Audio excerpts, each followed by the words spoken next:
ధనురాశి. ఈ రాశిలో మూలా నక్షత్రం 1, 2, 3, 4 పాదాలు, పూర్వాషాఢ 1, 2, 3, 4 పాదాలు, ఉత్తరాషాఢ మొదటి పాదం ఉంటాయి. ఈ రాశివారికి ఈ సంవత్సరం ఆదాయం 11, వ్యయం 5, రాజపూజ్యం 7, అవమానం 5. ఈ రాశి చాలా అద్భుతంగా ఉన్నది. ఏది జాతకరీత్యా.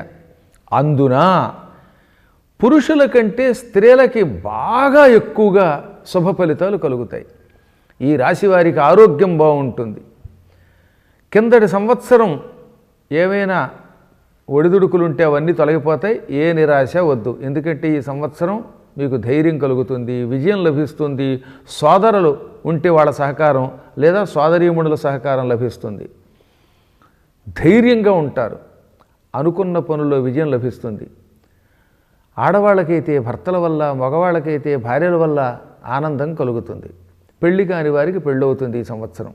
విద్యార్థులు కష్టపడి చదువు పైకి వస్తారు.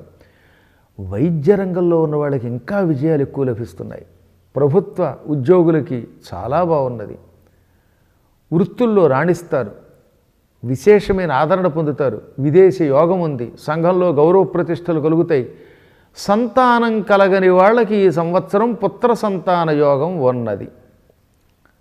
ఇక అప్పులు ఇవ్వడాలు, పుచ్చుకోవడాలు, వడ్డీ వ్యాపారాలు చేసేవాళ్ళకు కూడా బాగా కలిసి వస్తుంది. బాకీలు వసూలు అవుతాయి. మూలా నక్షత్రం వాళ్ళకి ఈ సంవత్సరం అన్ని ఆటంకాలు తొలగుతాయి. గృహప్రవేశ యోగాలు ఉన్నాయి. సొంత ఇళ్ళు, స్థలాలు బాగా కొంటారు. అప్పుడప్పుడు ఏదైనా చిన్న చితక ఇబ్బంది వస్తే అందులోంచి బయటపడడానికి గణపతికి సంబంధించిన పూజలు చేయండి. సుముఖశ్చైకదంతశ్చ కపిలో గజకర్ణకః లంబోదరశ్చ వికటో విఘ్నరాజో గణాధిపః ధూమకేతుర్ గణాధ్యక్ష ఫాలచంద్రో గజాననః వక్రతుండ శూర్పకర్ణో హీరంబ స్కందపూర్వజః షోడశైతాని నామాని యః పఠేత్ శృణుయాదపి విద్యారంభే వివాహే చ ప్రవేశే నిర్గమే తథా సంగ్రామే సర్వకార్యేషు విఘ్నస్తస్య న జాయతే అనే శ్లోకమును బాగా చదువుకుంటే వారికి ఉన్న ఆటంకాలన్నీ తొలగిపోయి గణేశ్వరుని అనుగ్రహంతో శుభములు కలుగుతాయి. బంగారం లాంటి జీవితం వాళ్ళకి లభిస్తుంది. సత్సంతానం కలుగుతుంది. ఈ రాశిలో అందరికంటే మూలా నక్షత్రం వారికి ఎక్కువ బాగున్నది. ఆ తర్వాత పూర్వాషాఢ వారికి కూడా చదువులు బాగానే సాగుతాయి. ఉత్తరాషాఢ వాళ్ళు వ్యాపార రంగంలో బాగా రాణిస్తారు. గృహ నిర్మాణాలు చేపడతారు. రాజకీయ నాయకులకు కూడా ఉన్నత కాలమే. కళాకారులకు కూడా చాలా బాగుంటుంది. ఇటు టీవీ రంగం, సినిమా రంగం, ఏ రంగంలో ఉన్న విజయం లభిస్తుంది. క్రీడాకారులకి అనుకూలత ఎక్కువగా ఉంటుంది.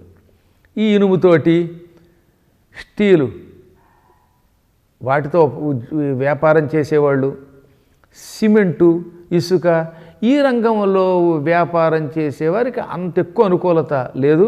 వీలున్నంత వరకు శనైశ్చర స్తోత్రం చేసుకుంటే మంచిది. కోణం నీలాంజన ప్రఖ్యం మందచేష్ట ప్రసారిణం ఛాయామార్తాండ సంభూతం నమస్యామి శనైశ్చరం. ఈ శ్లోకం చదువుకుంటే ఆటంకాలు తొలగిపోతాయి. ఆటలాడే వాళ్ళకి అంటే క్రీడాకారులకి మంచి సమయం. అనుకూలత బాగుంటుంది. వ్యవసాయం చేసే వాళ్ళకి బాగుంటుంది. పొలాలు కొనగలుగుతారు. ఈ రాశిలో ఉన్న స్త్రీలకి ధనాదాయం ఉంటుంది, కాస్త ఖర్చు అవుతూ ఉంటుంది. పెళ్లి కాని వారికి పెళ్ళి అవుతుంది. భార్యాభర్తల మధ్యలో అవగాహన ఉంటుంది. సంసార సుఖం ఉంటుంది. గృహ నిర్మాణాలు కలిసి వస్తాయి. ఉద్యోగులకు మాత్రం స్థానచలనం ఉంది.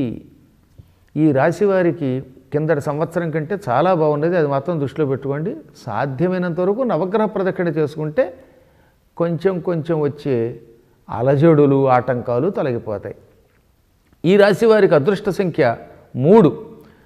మంగళవారం నాడు కుజుడికి జపం చేసుకున్నా, నియమం పాటించినా, కందులు దానం చేసినా ఏమైనా ఆటంకాలుంటే తొలగిపోయి శుభ ఫలితములు పొందుతారు.